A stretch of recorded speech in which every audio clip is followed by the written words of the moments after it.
Hello everyone, Dana here from Dana's Electrical Services, and in today's video I will be showing you how to troubleshoot a contactor, and we have some different variation of contactors here, and I will be showing you how to troubleshoot them. So I'm just gonna get right into this video, guys. The first thing you want to do is visual inspection, right? You want to do a visual inspection of the contactor to see if you see anything out of place. If you know this should look, you can see that something is definitely missing here on this one. You also inspect it. You want to inspect if you see any visible burn. So if you can see this one here, you can see that it's burned, and if I do the smell test on it, it also smells burn. So these are some of the checks you want to make when you do the physical check on a contactor, right? You want to also look if you see anything break, right? This one looks perfectly intact, perfectly fine, right? And if you notice with this one, you can see that if I set it like this, you can see that it is partially submerged, right? This doesn't necessarily mean that the contactor is jammed, right? Because even though it is partially submerged, you would have to carry out a continuity test to see if the contactors are contacting when it is not actuated, right? So you don't necessarily just look at it and say, oh, this is partially down, so this contactor is not working. No, there are many instances where they are like this, but the contactor works just fine, right? So after you do your physical inspection, you want to go ahead and check the resistance that is on the coil. So we're going to go across A1 and A2. So let me use this one first. Across A1 and A2. Let me just use the lower range right there.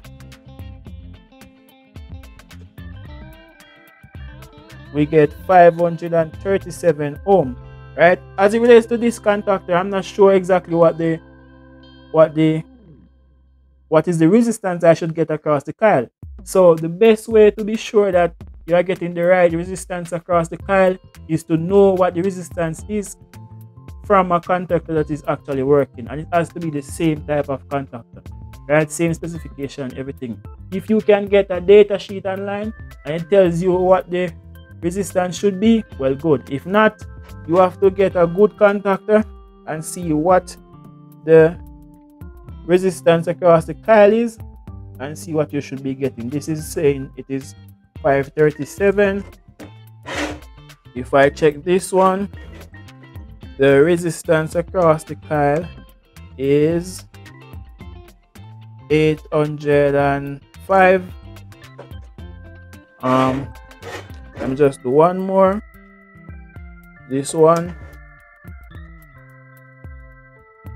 617, right? After you do that, you want to do a continuity test on the contactor, right? So first, let me go on this setting right here. First, I'm gonna test the lead to ensure that it is working okay. I hear my beeping, so I know it is working okay. Then I go across T1 and L1.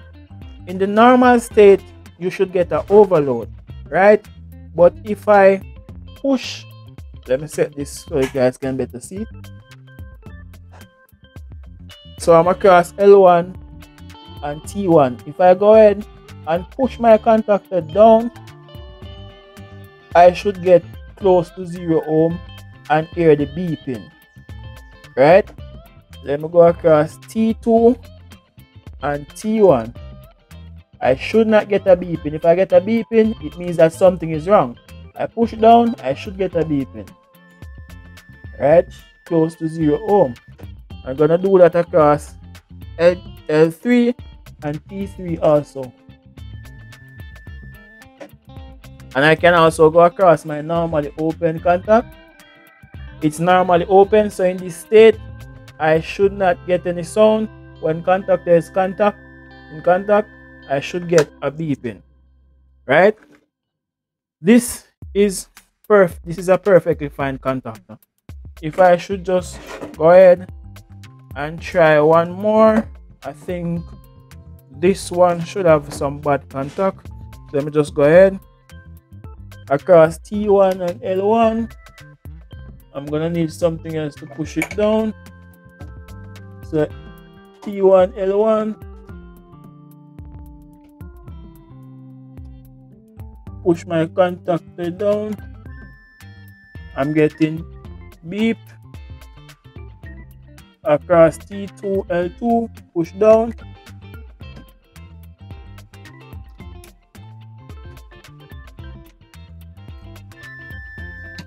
That is also good across L3 and T3.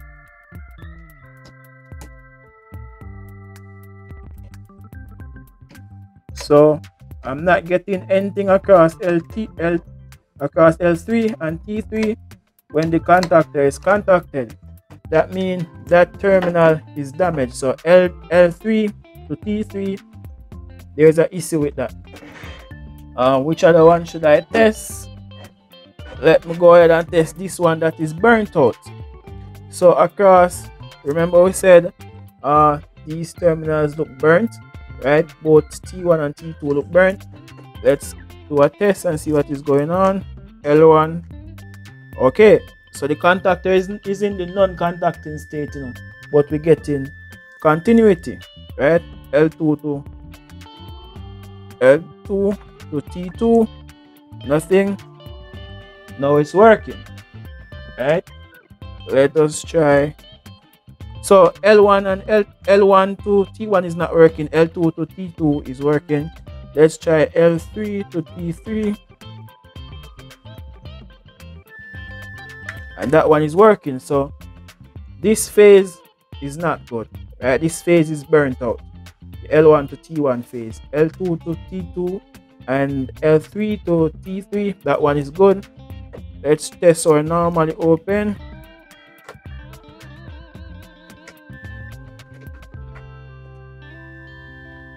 Our normally open contact is also working fine, right? Also you can do a test across each phase, as in from L1 to L2, L1 to L3, L2 to L3, and you want to go ahead and do this on the next side also. T1, T2, T1, T3, and T2, T3, right? And that is pretty much it. I won't get into the details of pulling it apart and trying to reassemble it from a mechanical standpoint, right? But in some cases, like the connector terminal which connects them might be out of place, and that can be fixed. Sometimes a spring is damaged, a spring falls out of place, that can also be fixed. So you can pull it also and try to do that. So those are the main things. So the physical aspect, physical inspection, see if everything look in place, check for burn, smell test, check the winding of the coil, and to do a continuity test on it, right? So there you have it, guys. This was another video brought to you by Danai's Electrical Services. For this and similar videos, please feel free to subscribe to my channel at Danai's Electrical Services. Thank you, thank you, thank you.